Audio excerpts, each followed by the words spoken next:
A certain docuseries on Netflix about big cats has led to the surfacing of many unfortunate cases of big cat abuse. It was never considered a big deal until the series brought up not one, but 3 huge big cat parks with awful backgrounds. Many people were unaware that these parks even existed. It's not a big deal, really, until you consider that there are more big cats like tigers in captivity in the US alone than there are in the wild around the world.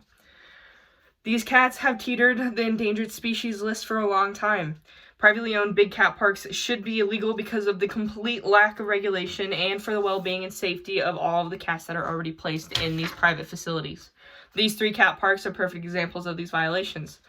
Many of these places claim to be rescues, making these already relaxed regulations even more relaxed. Because of this lack of regulation for cat parks, many places around the US have problems with things like overpopulation, illegal breeding, abuse, and exploitations of big cats.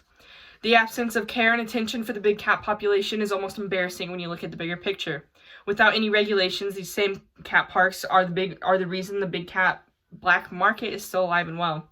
According to an article from Wildcat Sanctuary, in the US alone, there are 749 locations with privately owned exotic cats. Of these locations, there's an estimated 10,000 cats, and this number can be compared to the mere 4,000 cats that live in the wild. Why is this? Well, we can start by looking at how many states in the U.S. actually regulate and police private owners. As shown by Turpentine Creek's map of the U.S., 16 states in the U.S. allow the private ownerships of exotic cats, 4 of which have no laws regulating ownerships with permits or licenses. These states include Michigan, Nevada, Alabama, and North Carolina. This leaves almost 29 million people as potential exotic cat owners, and this doesn't include the states that require permits. Thanks to an article by Karen Brouillard, we know that there's no federal regulations watching these big cat parks. They're allowed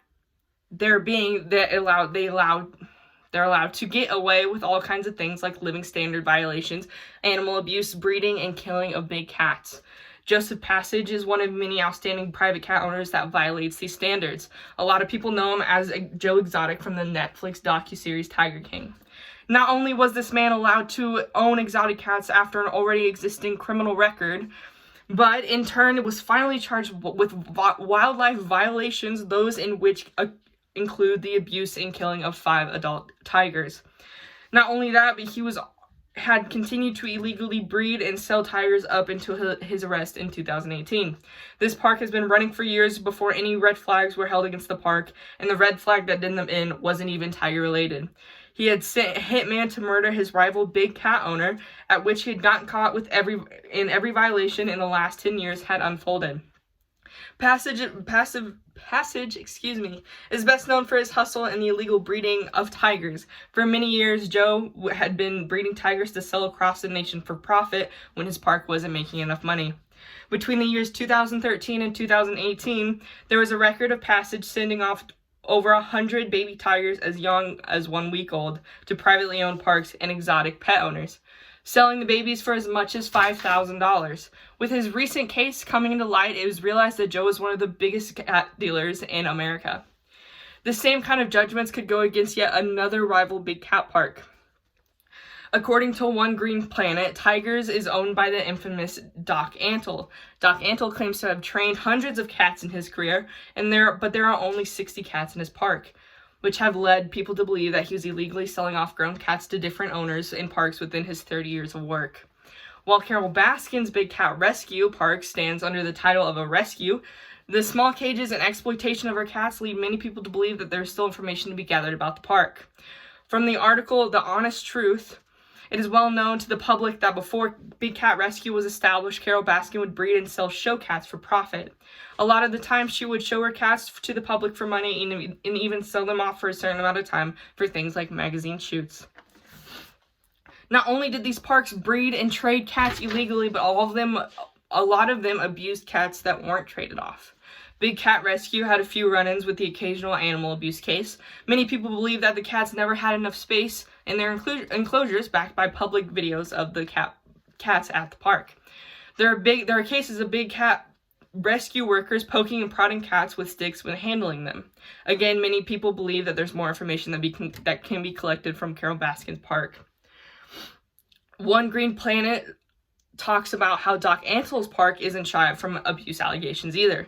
His park specifically is known for breaking animals when training them, meaning there's a complete loss of free will for the animal when they're trained. Not only is this training applied for big cats, but also the famous Bubbles the elephant as well. When training these animals, the removal of food and water was reoccurring. Some animals would go hungry or thirsty during training because of Doc Antle. Tigers is also known for removing baby tigers hours after they're born for the use of handling shows for paying customers. And finally, Joe Passage is one of the heaviest cases of animal abuse in the big cat park community. Talked about in a National Geographic article, not only was he charged with hiring a hitman on Carole Baskin, but he was also charged with multiple violations of wildlife standards, including killing 5 adult tigers to make room for more cats. There's not only paper records, but also video records of this kind of abuse in the docuseries by Netflix. Joe was seen pushing his luck with tigers in their cages. When things didn't go as planned, not only was Joe dragged and bitten by tigers in the cages, but the tigers were thrown around and beaten. While this could be seen as Joe defending himself against the tigers, there should be no reason for self-defense against tigers in their own cages if regulations were being followed. In every case against these 3 big cat parks, despite all offenses, all 3 parks are still open to the public and are still making profit off of the big cats. Carole Baskin still runs her big cat rescue with all of her volunteers. Doc Antle's park is still open to the public and still runs tiger handling shows. And the GW Zoo, previously owned by Joe Exotic, is now still privately owned by Jeff Lowe. After the series had come out, it seemed like a never-ending topic of interest for the public. But with everything blown over, Joe is the only one serving any time, despite all the other violations committed by the other park owners. Privately owned big cat parks should be completely legalized because of the lack of federal regulation.